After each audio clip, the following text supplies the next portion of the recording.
নমস্কার, আমি মিঠু। এই যে আমার মালটা গাছ, প্রচুর ফুল এসছিল, ঝরেও গেছে, আবার ছোট্ট ছোট্ট গুটিও চলে এসছে। যাই হোক, এই দেখুন খুব বড় হয়। আমি তো জীবনে মালটা দেখিও নি, খাইও নি। এই একবার ফলন হয়েছে, দারুণ দারুণ। আর এই যে ছোট্ট ছোট্ট গুটিও চলে এসছে। আর এই যে আমার সেই মৌসুম্বি লেবুর গাছ, মানে এত ফুল এসেছে, এত ফুল প্রত্যেকটা ডালে ডালে, প্রতিটা ডালে ডালে। মানে কি যে বলবো, অসাধারণ ফল আমার এই গাছটায়। একদম লক্ষ্মী গাছ আমার এটা। মানে পাতা থাকবে না, শুধু ফলই দেখা যাবে।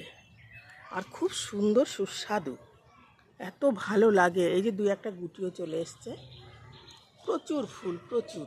মানে প্রায় ছাদের নেট আমার ছুঁয়েই যাচ্ছে। কিছু ডাল কেটেও দিয়েছি, উপায় নেই।